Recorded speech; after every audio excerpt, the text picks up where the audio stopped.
If you're spending your own money for your own good, you're going to be very careful about how much you pay and the quality of the good. If you're spending your own money for someone else, you're just going to get the cheapest thing, right? Because you don't care. But if you're spending someone else's money for your own good, you're going to get the best good you can because you're spending someone else's money. But if you're spending someone else's money for someone else's good, you have no motivation whatsoever. So about either the cost side or the quality side. And that's basically what government bureaucracy is.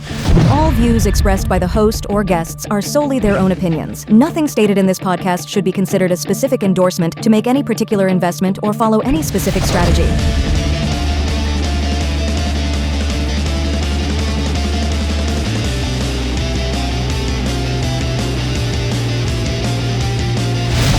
Hi Jimmy, welcome to All in Bitcoin. Well, thanks for having me. I'm excited to talk to you about libertarianism, Bitcoin and beyond. But first, let's get to know you a little bit better with my 21 takes on you. Okay, let's Ready? All right. What did you want to be as a kid? As a kid, I had a lot of things that I wanted to be, but I think the main thing was a math professor. So I was really into math right up until the end of college. Actually, I wanted to be math professor. Found out that it was kind of a lonely road, right? Like you're doing research on, and I'm too extroverted for that. So I decided to abandon that. I find that I've sort of scratched that itch a little bit because I've had the opportunity to at least teach in a university setting and so on because of my books and so on. So it's, kind of came true, I guess. Okay. Who told you about Bitcoin? I saw an article in February of 2011, so that would be 14 years ago now, on a website called Slashdot. And the title of the story was Internet-Only Currency Bitcoin Reaches Dollar Parity. And it was so old that Bitcoin was spelled with a capital B and a capital C. Bitcoin. People didn't really know anything, and I didn't know anything, but that's when I first heard about it, and I've pretty much fallen down the rabbit hole ever since. What if you don't fit expectations? I mean, I feel like I don't really fit any kind of mold. I mean, look at me. I'm an Asian guy in a cowboy hat. How is anyone going to expect anything from me? It's not really a template that people have. I don't feel like people necessarily have too many. So, yeah. Okay. UFOs. I think they're spiritual beings or something. Yeah, something weird like that. I read like a map of all UFO sightings, and it's all like USA and Canada. like Africa or whatever, nobody ever sees UFOs. It's something like, I don't know. I think there's some weird spiritual reality that we're not really tapped into. Like people talk about it when they're high on like psychedelics or something like that. But there's definitely some relation there that I don't really understand. What stresses you? Hopefully not as many things as I used to be stressed by, but, I mean, as any parent can tell you, they're kids. So yeah, my kids. Are you a fixer? Am I a fixer? Yeah, definitely. My wife doesn't like that sometimes because I try to fix things instead of listen to her, right? It's a husband thing. Who do you watch closely?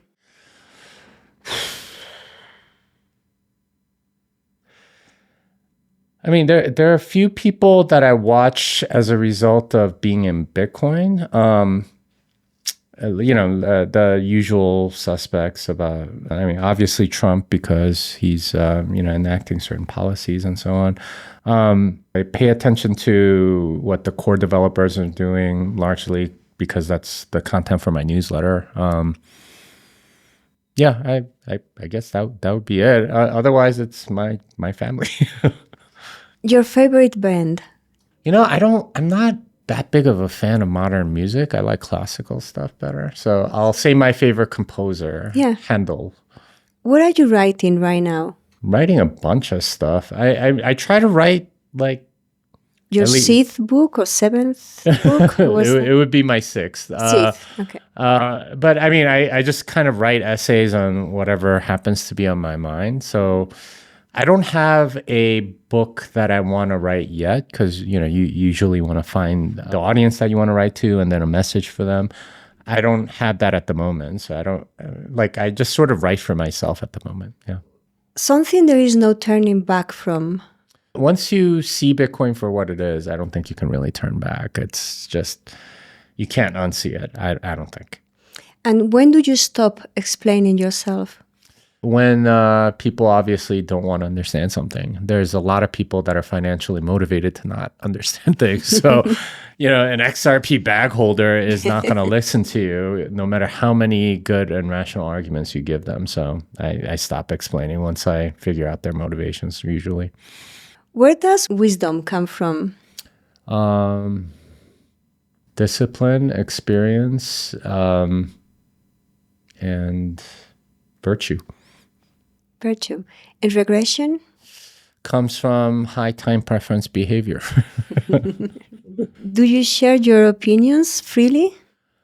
Much more than I used to. So back when I was in the corporate world, I think this was one of the big surprises when I started sort of working for myself, was that I felt so much freer, and I do sort of share my opinions. Because when you're in a corporate setting, when you're working for somebody, there's a tendency to just be very guarded with your opinions or make sure that they're aligned with those of your company or your boss or something.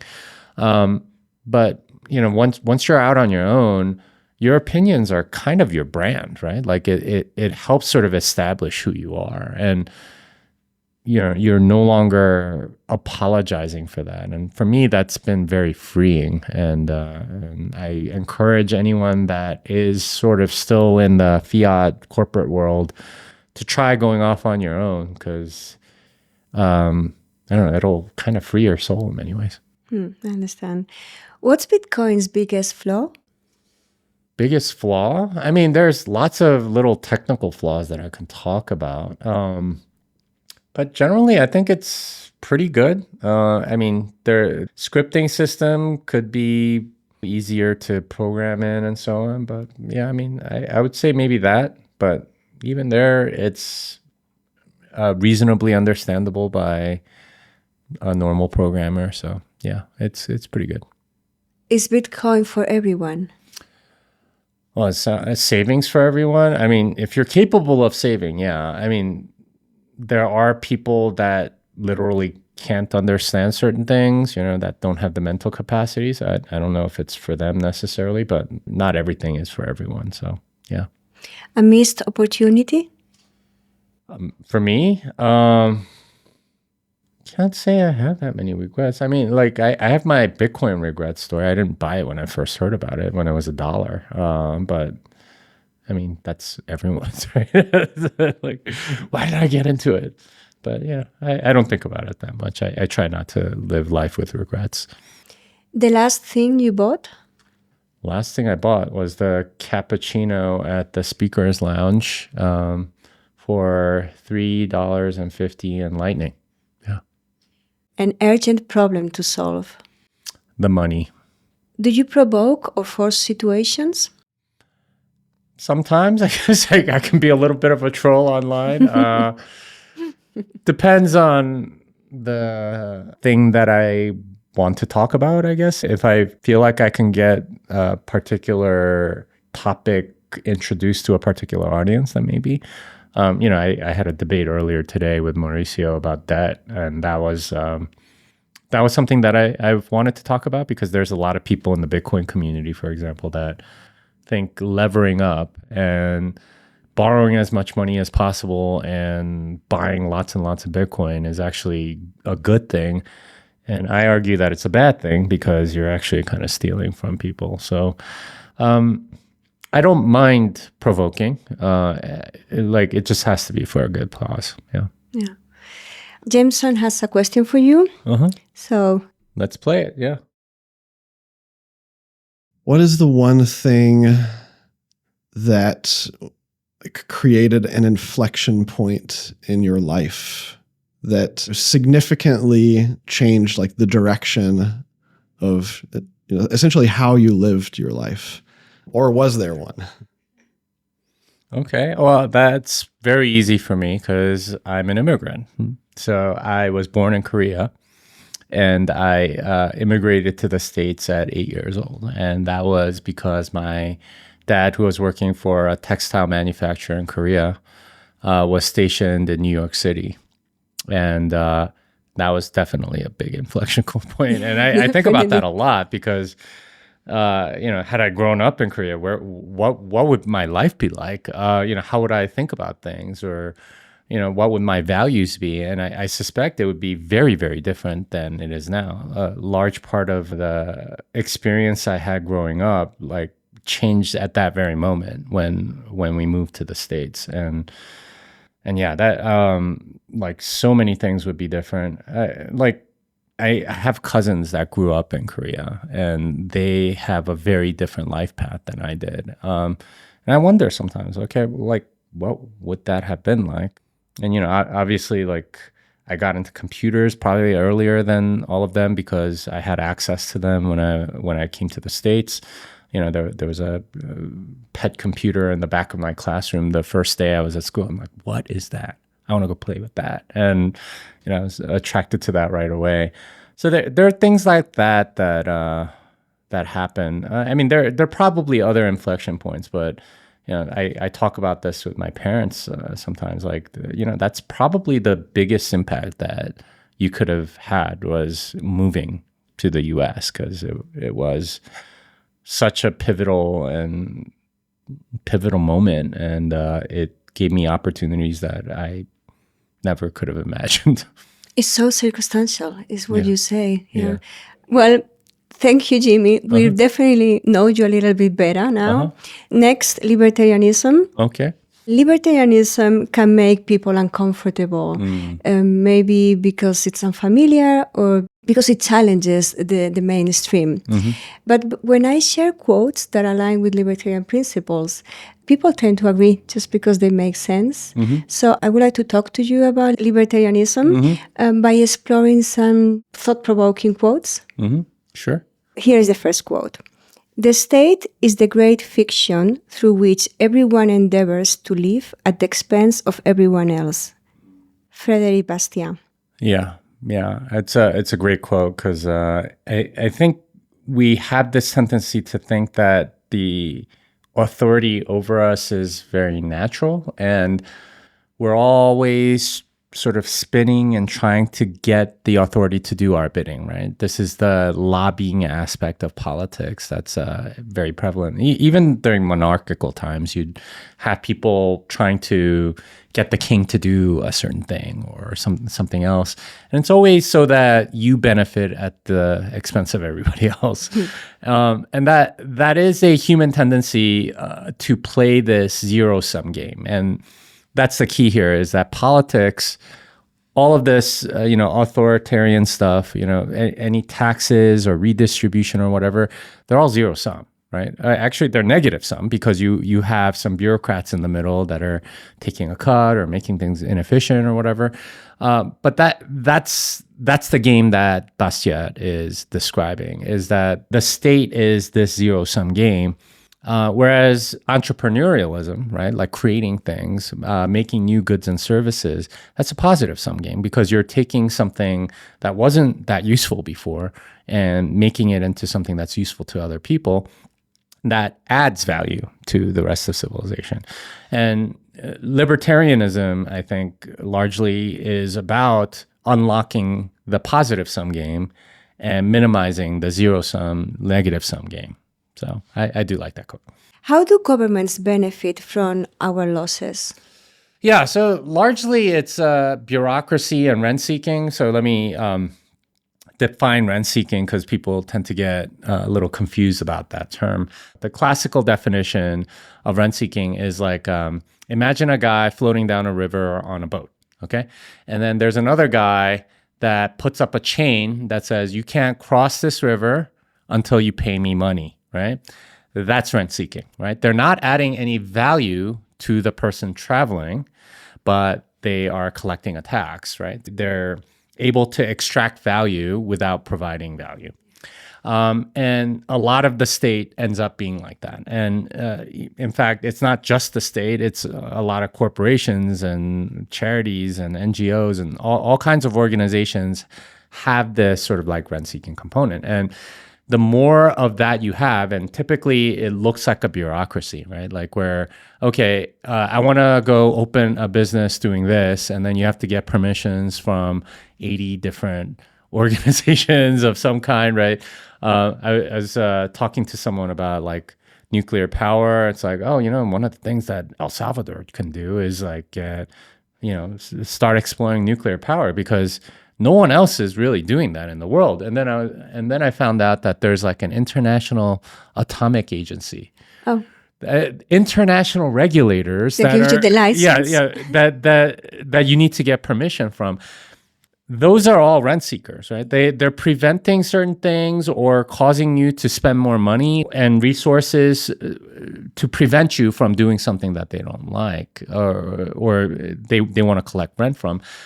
That's what sort of like extracts value from civilization. And that's honestly what's been happening for a very long time because of the central bank-backed monetary system. Now, we can talk about that more, but just overall, generally, the negative sum game that we're talking about with government happens because of these people that aren't adding any value. And ask anyone about bureaucrats, and they usually have a pretty bad reaction because they've been to the DMV, right? Like the motor vehicle, like getting a license or whatever, it's horribly inefficient most of the time.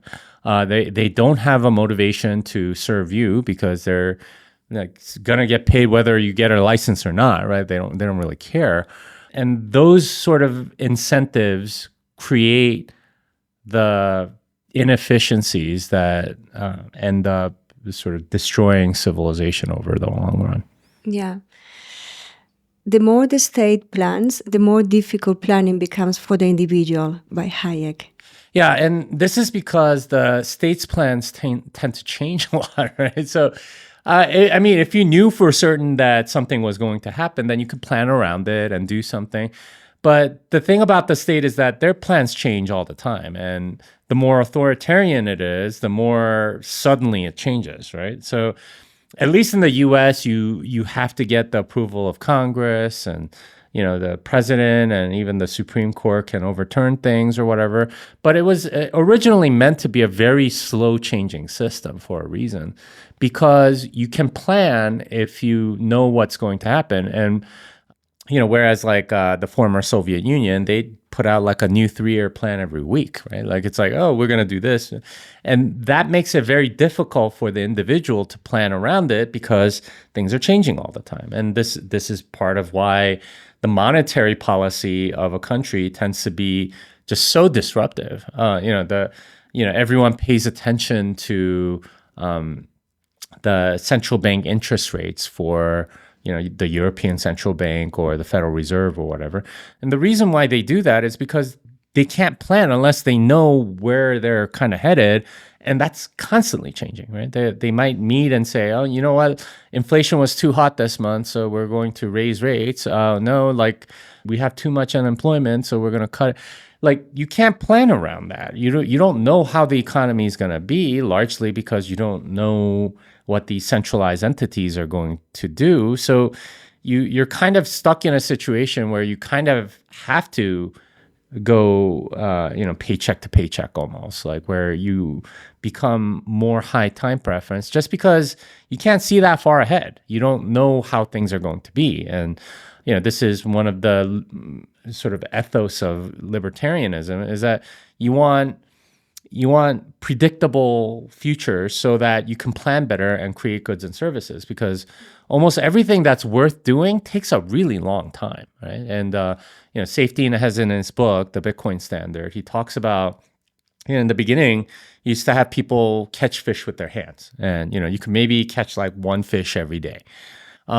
And then somebody went and, made a fishing pole, and that might take like 2 days to, get it all right. But afterwards, you can catch like 3 fish a day.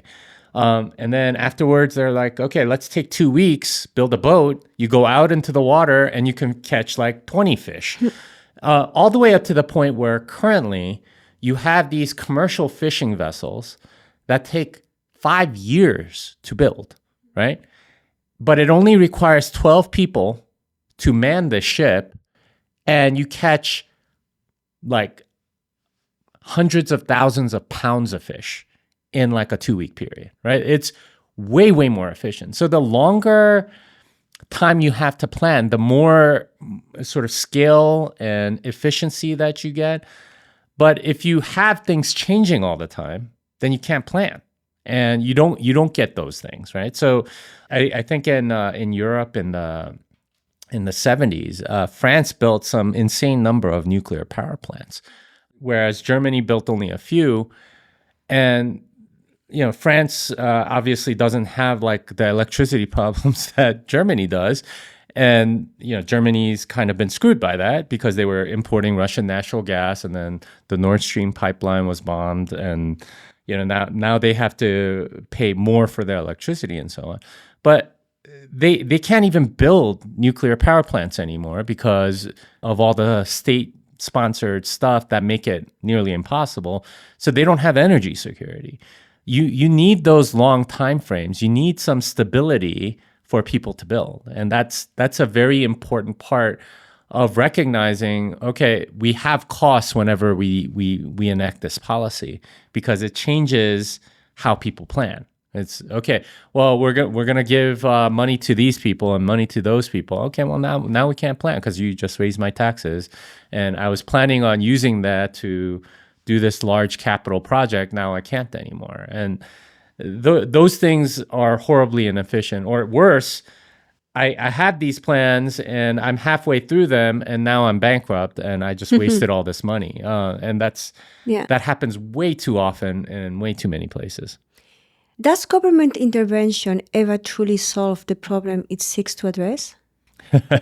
No, it doesn't. Because, and this is kind of obvious when you look at a place like San Francisco, or I guess California more broadly. They spend an insane amount of money on homelessness, right? And they have been for many years. But why isn't homelessness getting eliminated, right? The city of San Francisco spends like $1 billion a year on homelessness. Like over the past 15 years, it's actually gotten worse. So what's going on? Well, it turns out that when they're spending $1 billion, they assign it to some government agency, right? Or NGO or whatever.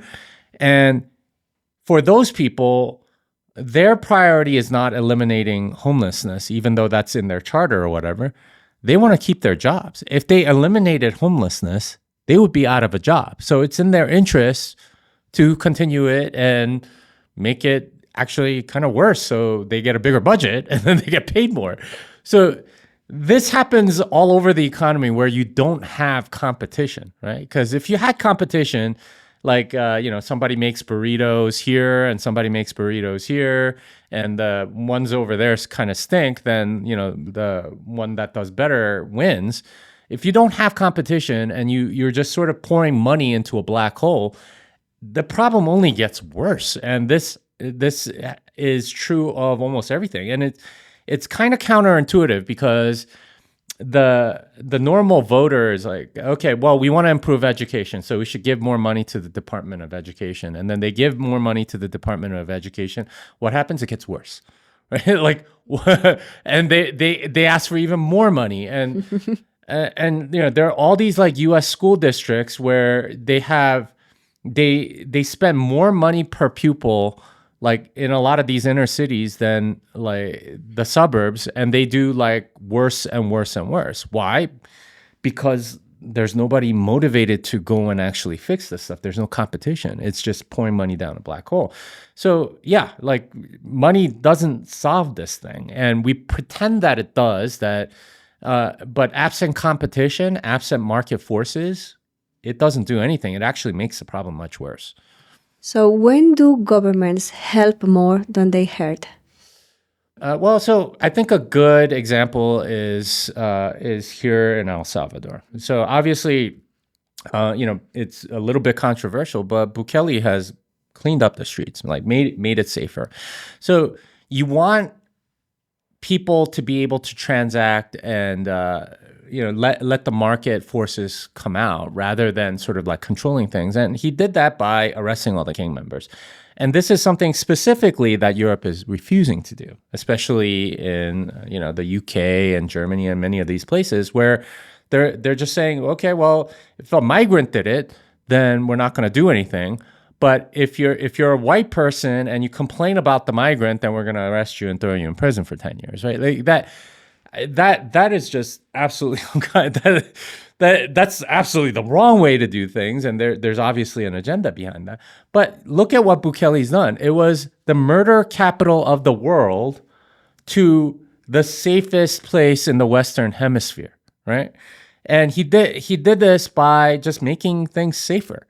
And that's something that governments can do. I would dare say that that's something that they're obligated to do, is go and track down the criminals, arrest them instead of letting them free, right? Like which unfortunately has happened in a lot of places, including many cities in the U.S. So that's not strictly libertarian. If you're an anarcho-capitalist, you would say, well, you would get private security forces and stuff.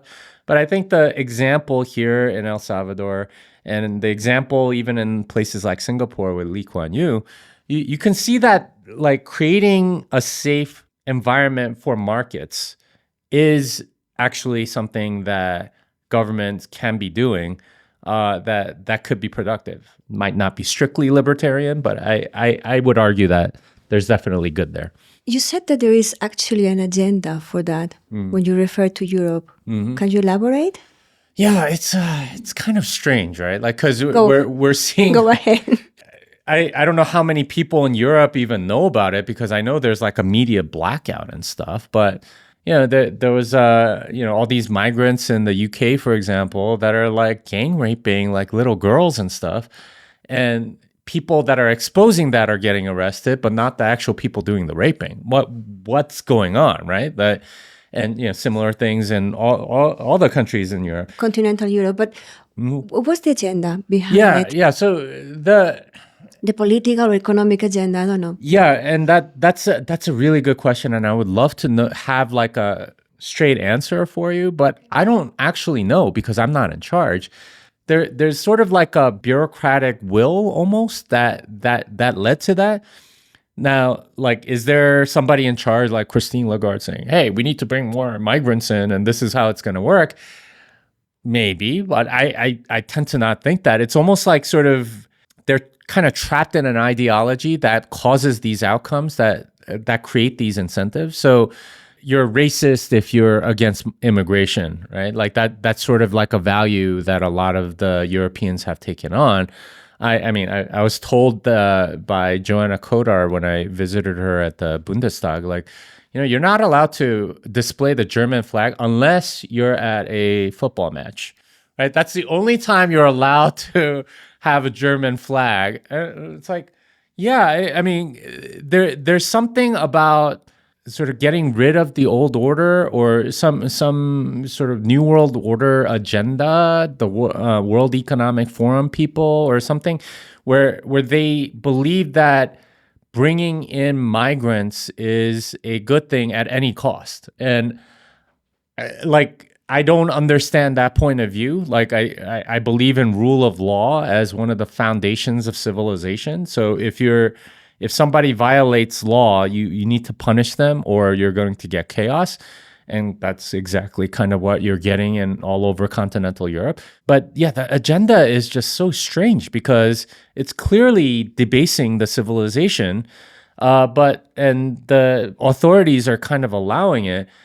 Is it part of the bureaucracy? Is it like the bureaucracy sort of like has gone insane and doesn't really understand what it's doing, or there's so much momentum towards this thing that it just kind of has a life of its own?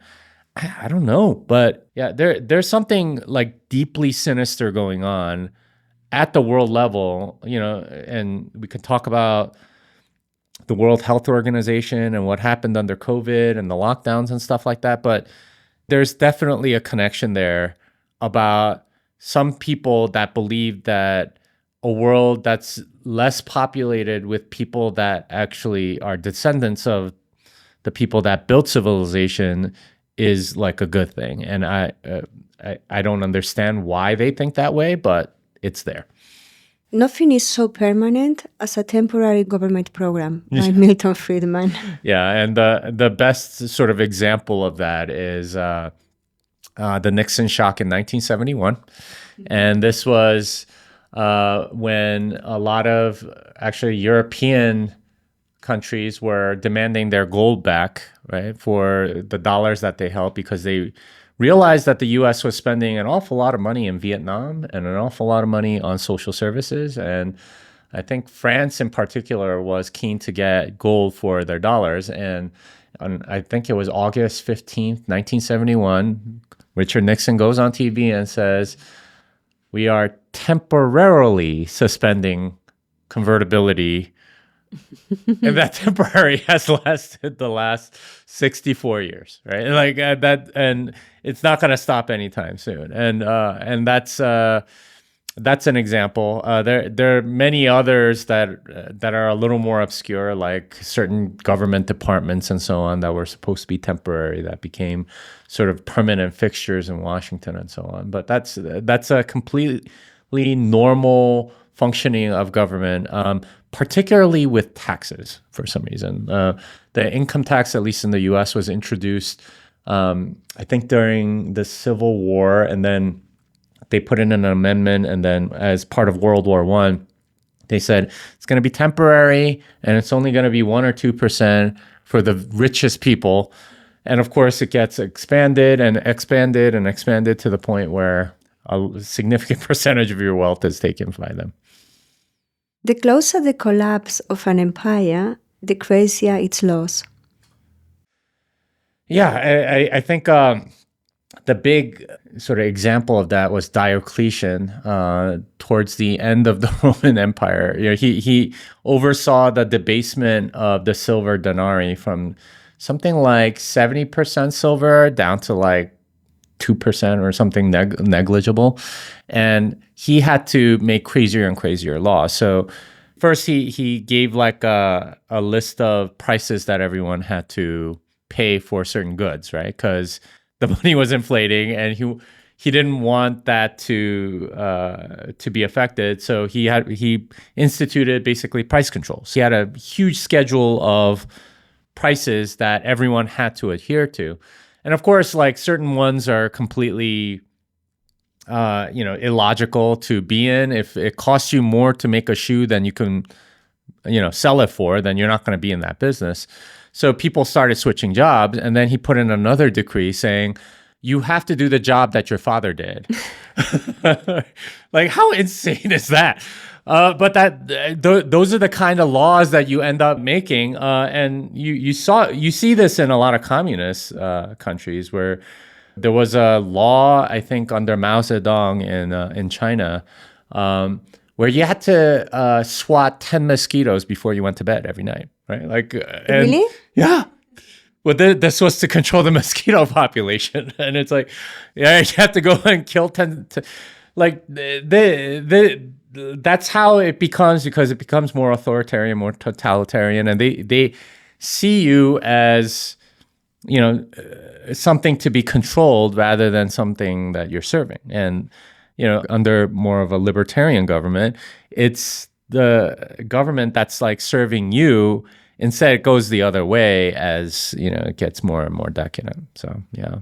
In Europe, we have many countries now thinking of applying the exit tax. And the unrealized capital gains is another one. What do you think about that one? Well, Kamala mentioned that one. And I believe Janet Yellen at one point was lobbying for some sort of unrealized capital gains. I mean, for structural reasons of how the fiat monetary system works, I don't think that's at all tenable, because like if Elon Musk had an unrealized capital gains tax, his Tesla shares are like worth insane amounts of money, but he also owns a significant chunk of it. So for him to pay the tax would mean that he would have to sell it, in which case the price of Tesla shares goes down.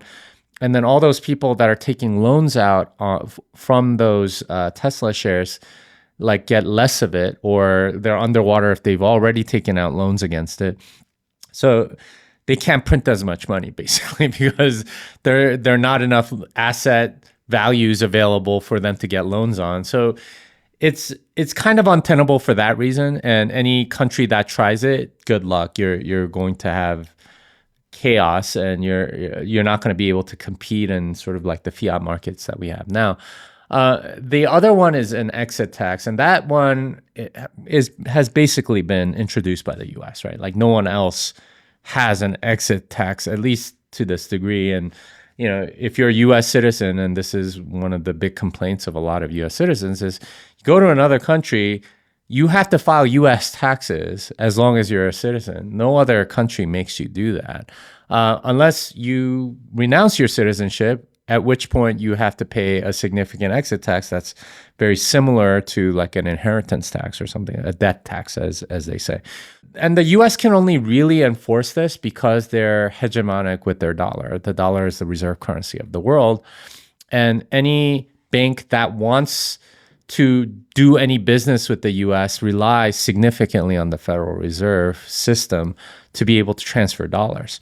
And this is why they're compliant with every U.S. citizen, working abroad or whatever, and reporting their taxes and so on. And they stay compliant because they know if they piss off the U.S., they can't do most of their business, right? Or a significant amount of business in every other country has to go through the U.S. in some way, shape, or form. So Europe trying to do that would be interesting because that would signal that the U.S. is willing to give sort of this privilege to European countries. It's doing it. Yeah. Portugal added last year, because Portugal was a very crypto-friendly country, and last year added a 28% exit tax. Exit tax. And Holland is thinking of doing it maybe in 2026, 2027. Yeah, I think it's because so many people are sort of venue shopping for a lot of that. So I have a bunch of friends that live in Dubai now, right? And they did it largely because of the tax ramifications and stuff like that. I mean, I'd hate to say it, but the financial incentives are definitely there. You have a better jurisdiction that it's not going to tax you. Thing is, it's all about enforcement, right?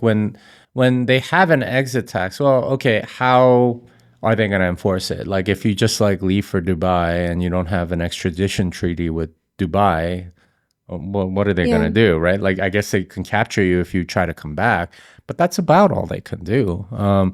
With the U.S., it's a little different because they have such hegemonic control over the entire world that all right, any of these places that want to, they're very motivated to cooperate with the U.S. So I don't know. There are some rogue countries that maybe you can go to, maybe Venezuela or Lebanon or something.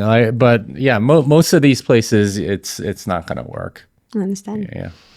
So when plunder becomes a way of life for a group of men in a society, over the course of time, they create for themselves a legal system that authorizes it and a moral code that glorifies it, by Bastiat.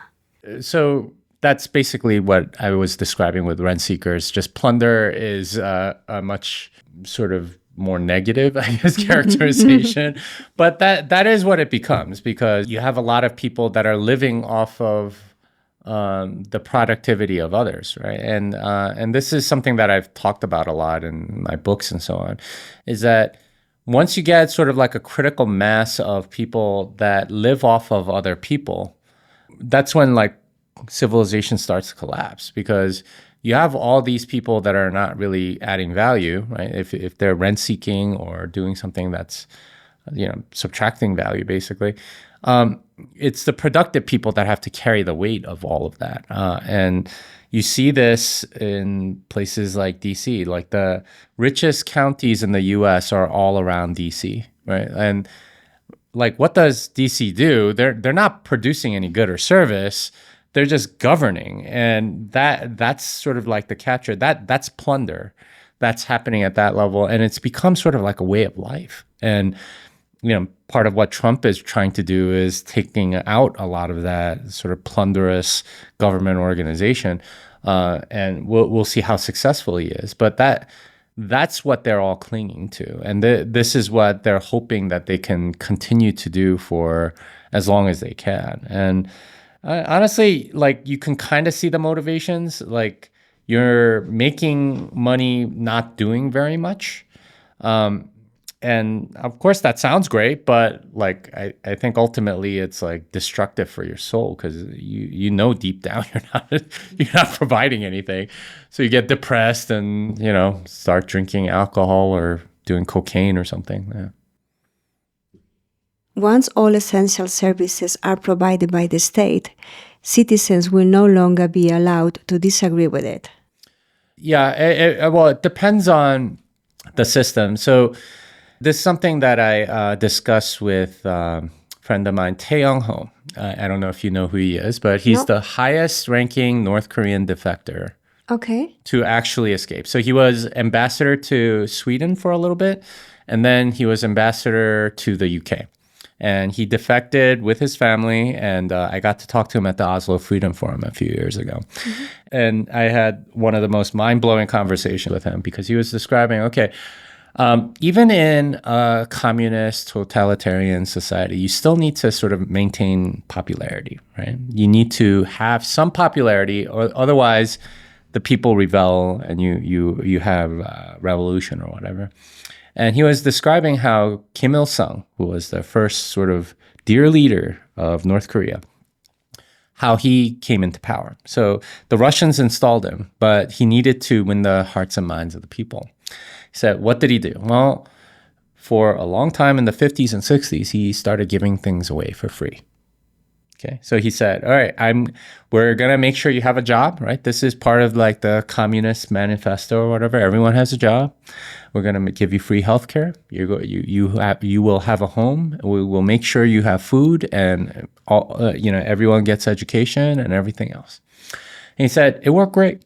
Everyone was happy, right? Like, and for a while there, between North and South Korea, if you look at the statistics, for like a good part of the 60s, they thought that North Korea was winning, right? And there was a group of Korean people in Japan that actually aligned with North Korea, because they thought, okay, well, that they're clearly winning and we're going to align with them.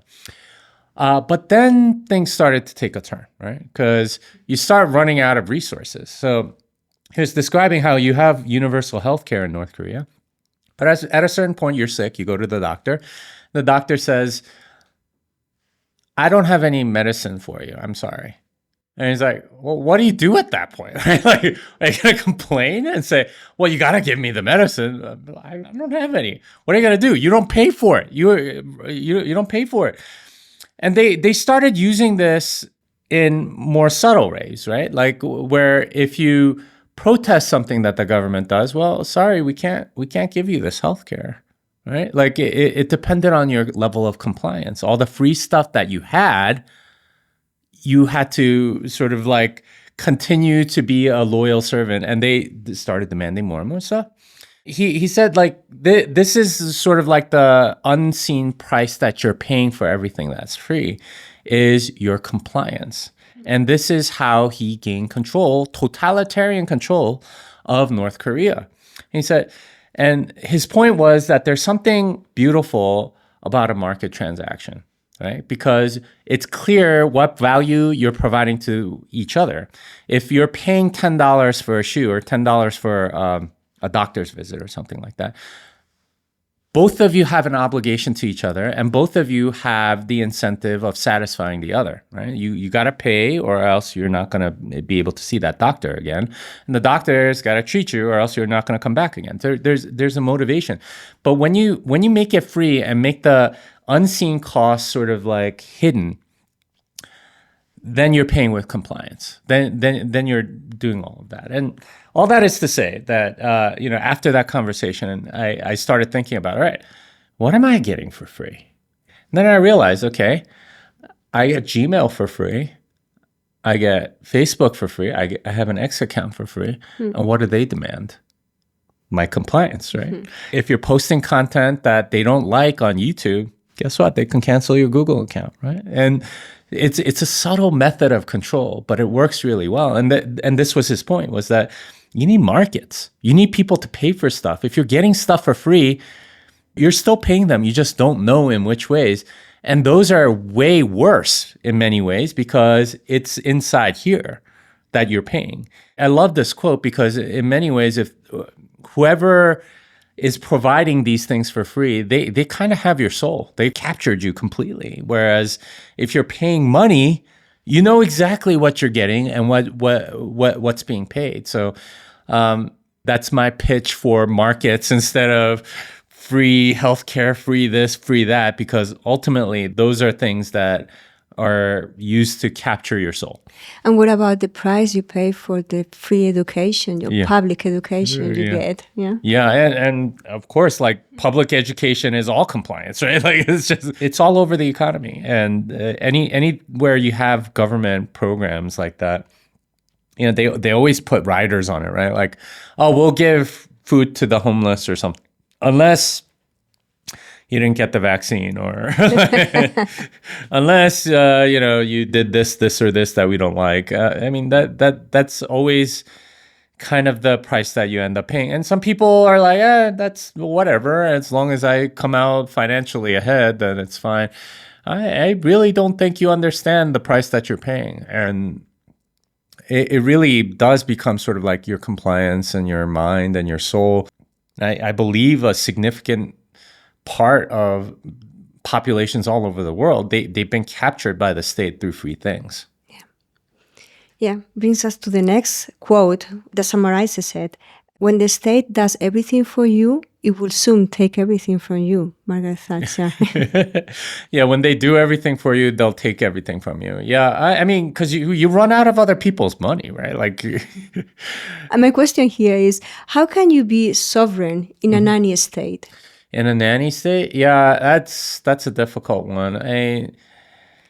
I think the only way is to really opt out of a lot of it, right? But like, what am I going to tell somebody in North Korea? Like, how do you opt out of North Korea? It's very, very difficult, and it's very dangerous for the people that try to escape and so on. So part of it is, you know, you kind of have to deal with the hand that you're dealt, and that requires, you know, thinking for yourself, learning from first principles and things like that. And that's not a value that most people hold because they'd rather have experts tell them what to think, right? It's, oh yeah, Dr. Fauci said this, so I'll just go do this without looking at any primary sources or whatever. But I think there's a hunger for that, and I think the market corrects eventually. Like those systems of control can't last that long. There's a reason why the Soviet Union fell after like 50 years. Yeah, like people just don't stand for it at a certain point. You can try to gaslight people and get them to think a certain way or whatever, but it only works for so long. People get immunized from certain things, and you know, the tactics that they have are generally propaganda and things of that nature. But people become immune to that the more they wake up. And interestingly enough, the people that buy into all of the government propaganda, they have less kids. So evolutionarily speaking, you're going to weed out the people that are more susceptible to that and keep the people that are less susceptible. So it sort of corrects itself. When you spend someone else's money on someone else, you have little incentive to care about either cost or quality because neither directly affects you. Milton Friedman. Yeah, and that's a great quote because you know, the broader question is, if you're spending your own money for your own good, you're going to be very careful about how much you pay and the quality of the good. If you're spending your own money for someone else, you're just going to get the cheapest thing, right? Like, because you don't care. But if you're spending someone else's money for your own good, you're going to get the best good you can because you're spending someone else's money. But if you're spending someone else's money for someone else's good, you have no motivation whatsoever. So about either the cost side or the quality side. And that's basically what government bureaucracy is. And interestingly, most bureaucrats end up, trying to get goods for themselves, even in those situations where they'll further their own agenda through these government procuring things and so on, or they'll get kickbacks or something like that. And you see this all the time where somebody will be in some bureaucracy, right? Work for the FDA, for example, in the United States. And right after they come out of there, having gotten paid very little over the past 10 years, or reasonable, but then they go to work at a pharma company. And because they have all those contacts, they're able to make a significant amount of money. So really, they foster relationships through those rather than actually regulating, because all those titles of what this government agency is supposed to do, whatever goals they have, you shouldn't pay attention to them at all. You should just look at the incentives. The incentives are for people to act in their own self-interest, and that's what happens in a lot of these places. All governments suffer a recurring problem. Power attracts pathological personalities. It is not that power corrupts, but it is magnetic to the corruptible. Yeah, there's definitely something to that. I mean, that said, absolute power corrupts absolutely. Lord Acton. I think he was an interesting case because he was actually a Catholic talking about the Pope and this doctrine of papal infallibility that had just that had just come, and that was in the mid 19th century, and you can kind of see what's happened to the Catholic Church since then. That doctrine was actually the beginning of, social justice doctrine that came along, Vatican II, and all this other stuff, all the way up to the current Pope, and it's obviously corrupted certain things. Now, is it because it attracts more pathological players? Possibly. I would say the current Pope might be one of those people. I don't know, but there is some sort of interplay in there, because the people that are best able to play these power games, right, tend to win in these centralized systems where the person at the top has all the power. And you can't really keep it unless you're that brutal. So it's almost kind of like a necessity. And I saw this in RFK Jr.'s book, The Real Anthony Fauci. Like, the way he describes Fauci and all the things that he did is very much like that, where he just sort of eliminates anyone that disagrees with him, or makes them kind of like non-entities in many ways. And did he rise along that because he was already pathological, or did he become that way as a result? It's a great question. I don't think it matters in the long run, because the problem is having that much power in the hands of one person in the first place, and it's generally much better to have a decentralized bottom-up system. If you allow the government to break the law for an emergency, they will create an emergency to break the law. Yeah. And it's a weird thing to be calling the government to break the law. I guess what in that quote, what's really meant by law there is like natural law, right? Like citizens' rights. Mm-hmm. And we've seen this. I don't know if I'm ready to say that like 9/11 was some conspiracy or whatever, but I think it's fair to say that whatever happened in Ukraine, they've used it to sort of capture a lot of the money and flowing through.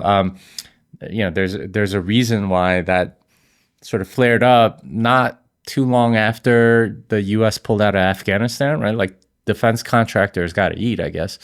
So they keep that stuff going. And that whole system is deeply corrupt, and I suspect that's a large part of how governments work. The illusion of freedom will continue as long as it's profitable. At the point where the illusion becomes too expensive to maintain, they will just take down the scenery, they will pull back the curtains, they will move the tables and chairs out of the way, and you will see the brick wall at the back of the theater. Yeah, That's an interesting quote. I don't know if that's going to be the case. I would like to see the entire sort of thing crumble. I think it has for many Americans, at least. They obviously voted Trump against sort of like a deep state conspiracy or something that was pushing Kamala. Like Europe is a little different. Maybe that curtain is up, but the right parties tend to be doing very well in a lot of these places. It's possible that some of the curtain has been pulled back for them too. I mean, you can't deny stuff like inflation, right? And places being much more unsafe and so on. Like no matter how much they gaslight you, those are things that you can see and feel and touch. So yeah, we'll see. So the forest was shrinking, but the trees kept voting for the axe. For the axe was clever and convinced the trees that because his handle was made of wood, he was one of them. The Turkish proverb. Why do people vote against their own interests? Oh, they're kind of confused about what is in their own interest. I don't think most people pay attention that much. And good for them, right? Like they're doing other stuff that's more important probably, like making goods and services that other people can use. It's just that the power is in so few people, and the ramifications of the decisions that make are so universal that oftentimes I think you're like given like two false choices. I think until like 2016 with Trump, you could talk about Obama, who had the previous 8 years, or Bush the previous 8 years before that, or Clinton, who had the previous 8. Like those 24 years, did we really do anything that different, right? We got into a lot of wars. We spent way too much money. We took away civil liberties. It wasn't, it was kind of a false choice. So I don't blame a lot of people for not paying attention to that stuff. And in many ways, like we were still living off of the fact that you can steal from everyone else through inflation and keep the good times going with low interest rates for a while. But it came kind of to a head, and that the financial crises that a lot of places are in, you can't avoid that. You're going to see some serious economic fallout from this stuff, and you can't stop consequences. So that's hopefully what happens. I don't know. The urge to save humanity is almost always a force front for the urge to rule it.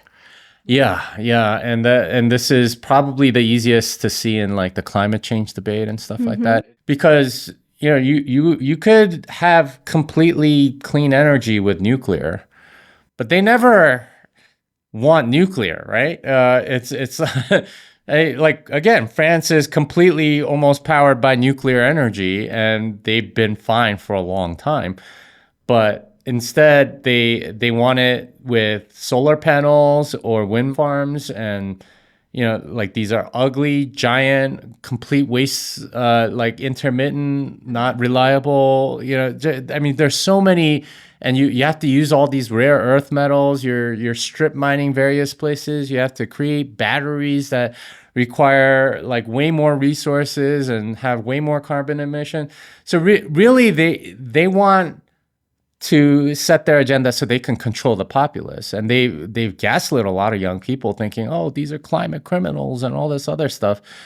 When in reality, they just want to rule.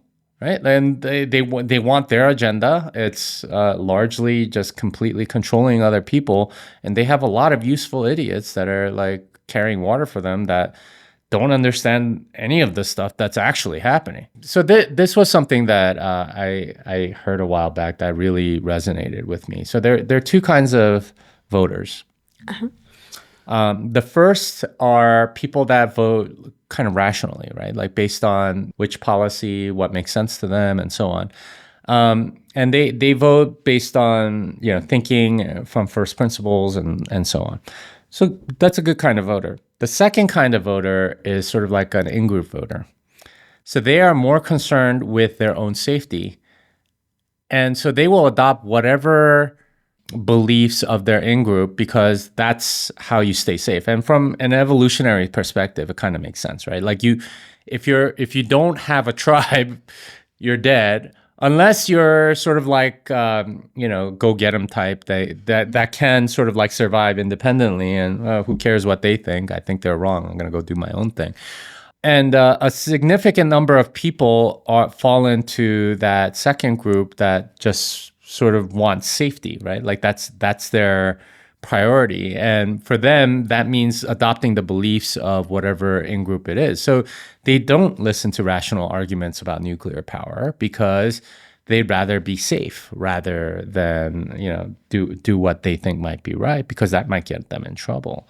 And that's a large part of the human psyche, especially for people that feel vulnerable or not very strong. And we could talk about food and exercise and stuff like that, but I mean that's gotten way worse too. So people feel more vulnerable, and when you're in that state, you tend to seek safety rather than voting for what you think is right. So it's in that way, there is that tendency to just kind of go with whatever the authorities tell you because, well, they're the speakers of the tribe, and if you're not with this tribe, then you're gonna die, basically, or that.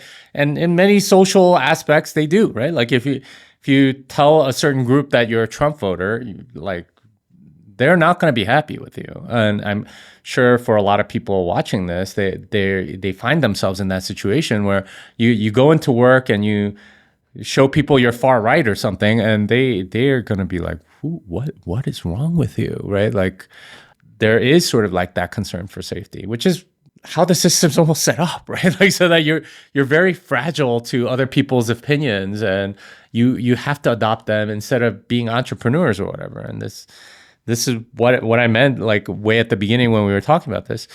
Like if you work for yourself, you're not that fragile to the opinions of others, and you're not seeking safety, and you don't vote just so you stay in the good graces of other people. Instead, you can see things objectively and do what's in your own or the society's best interest. And this probably applies to like a lot of the trans stuff and things too. There's a status game involved where the more virtue you signal, the higher you are status-wise within that group. So if you're a vegan in a environmentalist group, yeah, you're automatically better than everybody else that's not, right? And you're not going to get into any leadership position or get any respect or following or anything if you're not. And that's sort of like the price of entry in that status ladder. And that's how a lot of status games are played, is with virtue signaling and so on. So yeah, I mean, it gets kind of crazy because like certain people want to virtue signal even more and more. And you get to the point where, they're throwing soup cans at Van Goghs or something, right? Like it's like, yeah. And I've gotten arrested 5 times, that's my virtue signal. It's a natural human dynamic that happens when you have these games with like sort of clearly defined rules in many ways. It's, hey, I want to get up to the top here, and the more ambitious you are, the more of that stuff you have to do. Nations do not die from invasion; they die from internal rottenness. Yeah, and that's I think that's something that we saw with the Roman Empire, even the British Empire. It had all these colonies and stuff, and then 2 world wars later, they become like sort of like a has-been really quickly. Yeah, there is an internal rot, and there's sort of like civilization destroying rent-seeking that continuously debases. And a lot of it is monetary. If you're constantly stealing from people, you don't have room to create new goods and services that ultimately benefit the economy. So it's sad, but this is the arrogance of most global superpowers, is that you have the world reserve currency, so you have all this power, but then manufacturing and all this stuff leaves. At some point, you're a hollow husk of yourself, right? Which is kind of the U.S., right? Every manufacturer has left the U.S. since 1971. Labor's cheaper elsewhere. everything's like manufactured in China or Malaysia or something, and then they get imported into the U.S. Because they produce the thing that everyone wants, which is the dollar. And they do it for free. So you hollow out your industrial base, and then yeah, you eventually die. That's kind of what's happening, and that's sort of the cycle of fiat money.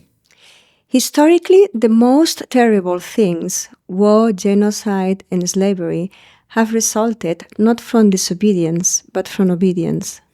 Yes, yeah, especially communism. I think the one that doesn't get talked about that much, most people know about Stalin and Mao, but Pol Pot, there's so many people that don't know who he is.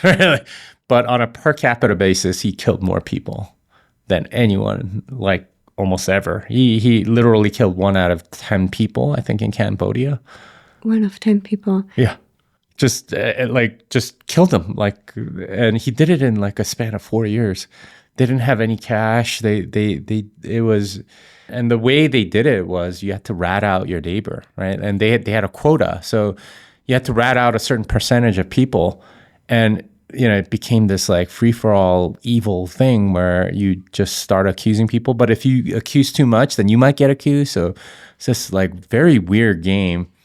Not a very big country, but they killed millions of people. Yeah.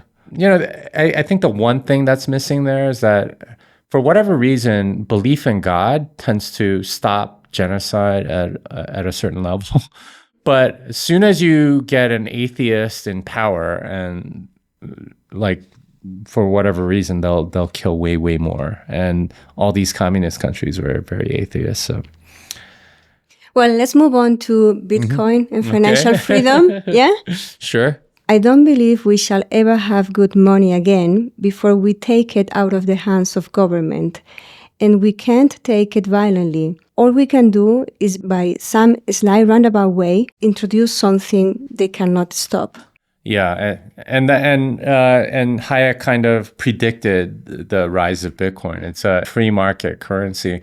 And all of these problems that we've talked about are exacerbated by fiat money, right? Like it's the government's ability to borrow as much money as they want, create it out of thin air at any time for whatever they want. And especially for Europe and the US, this has been done over and over again. Every government runs a big deficit because they don't like making hard choices. But so you just steal from everybody else to do it. And that's what makes it a bad money, because it's constantly inflating, constantly debasing, and you don't have any savings vehicles. So everyone puts their money in stuff that they don't think will debase as much, like stocks and real estate, and those asset prices go up, and no one can afford any of these houses. And it's happening all over the world, right? Like every single place, housing prices are just through the roof, and you can't. All these young people are in despair because they're doing the math, and they're like, I'm not going to get a house until I'm 45. Right? And we wonder why they're not having kids, right? It's kind of this very crazy system of bad money that's caused all this. And thankfully, Bitcoin is starting to make a dent. The only thing about it is that it's only 16 years old. And for our currency, that's relatively young. And but as it shows itself to be scarce, decentralized, and just a better money that no one can control, and it becomes politically neutral, and people start using it more and more, like we do here in El Salvador. I've developed a new open source peer-to-peer eCash system called Bitcoin. It's completely decentralized with no central server or trusted parties, because everything is based on cryptographic proof instead of trust. Nakamoto. Yeah, that was Satoshi describing his creation. And that is the really remarkable thing, is it's decentralization, meaning no one has control. And this is the big difference between Bitcoin and everything else. Because all of those other coins, Ethereum, Cardano, Ripple, or whatever, they're controlled by somebody. And that makes it no different than fiat money. Whereas Bitcoin, no one controls. It's actually decentralized. Anyone that's running their own node is sort of like a validator of everything. Whereas, all these other things, the rules change constantly and they can do whatever they want. With Bitcoin, we know that there's a 21 million limit and it requires consensus to go change that. And that's not happening as long as you have libertarians like me that see that 21 million limit as sacred, basically. Is Bitcoin undermining traditional political and financial systems? I hope so, because those are all corrupt. Yeah, I would say so. And it's starting to show up because you're seeing sort of like concessions. There's a video of Vladimir Putin talking about Bitcoin, saying that who can stop Bitcoin? I can't stop. No one can stop Bitcoin. And he's actually had to make the Russian financial system a little more open because he knows he's competing against Bitcoin, which is interesting because there's a lot of people benefiting just by the existence of Bitcoin because they're not getting censored or as controlled, because he knows that if he did do that, then they had this alternative. So in that way, Bitcoin is already affecting things very much. I hope the early adopters of a revolutionary new monetary system make astronomical profits. I can't think of anything more fair. Eric Borges. I mean, it depends on your definition of justice and fairness, but I'm not sure where Eric gets that from, given I think he's an atheist. So like, where are your values? So Libertarian values, would you say? Yeah. Well, the libertarian values are Free mostly markets. free markets, non-aggression principle, and stuff like that. I don't know if it gives like sort of like a specific notion of justice that would justify that statement. Like the people that took the most risk deserve the most reward. That seems right, but like what's the philosophical underpinning of that, right? Like what justice is there on that? It's hard for me to say. I just know that is the reality. Whether or not that's fair is a little bit hard for me to argue without a moral grounding from which to say it. Yeah. I think it has to do with equal chance, not equal results. Mm-hmm. No? Yeah, equal opportunity and not equal outcomes. Yeah. I can see that. In that sense, a lot of people had that opportunity and they either figured it out or they didn't. And, I guess the Bitcoin quote there is, you get in at the price you deserve. And, you hold on as much as you have conviction about that. And if you do have conviction about that, then great. You've done very, very well. So in that seems like reasonably fair or just. But I don't know. His seems a little bit too much for me. Yeah. Okay. Lastly, no force on earth can stop an idea whose time has come. An idea whose time has come. Like who determines like... For Bitcoin? I think it came at a good time, and I think we're all blessed that we live in a time like this, because we do have this opportunity to reform a lot of things that have gone sideways. The unstoppable power of progress and revolutionary ideas. What do you think about that? You cannot disinvent Bitcoin. Yeah. Maybe that's a little bit Whig history-ish, and if you don't know that concept, it's this idea that everything is always progressing forward. But at least if you look at history, it goes up, it goes down, things improve, things get worse. Over a long period of time, it gets better. But, it's kind of like Bitcoin price. It goes up, it goes down. You don't really know.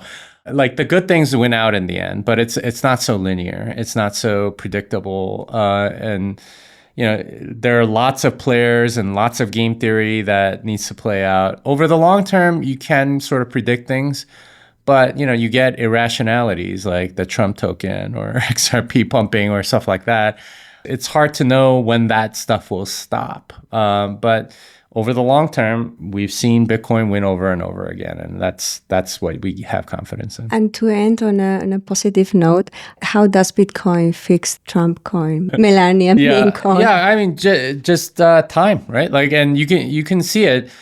Because the Bitcoiners have been right. Like it destroys all the altcoins by a mile, right? Like no matter what narrative these other coins have. I mean, I saw a tweet the other day, Bitcoin was at like $60,000, Ethereum was at $4,500 or something, and now Bitcoin's at $104,000 and Ethereum's at $3,100. It's like gone down since that peak. And that's like one of the better ones. You look at almost every other coin, and it's gone down tremendously against Bitcoin.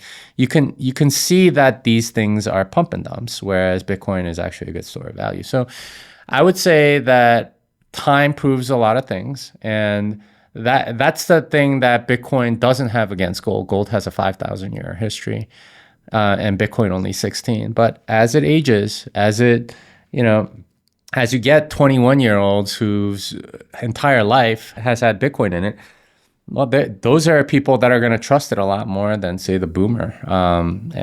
This is how things change, 1% at a time. Well, that's it for part 2 on libertarianism. Thank you, Jimmy. Where can people follow you and your work? Twitter or X at jimmysong, and I have a newsletter, jimmysong.substack.com. Thank you. I can't wait to have you back. Thanks.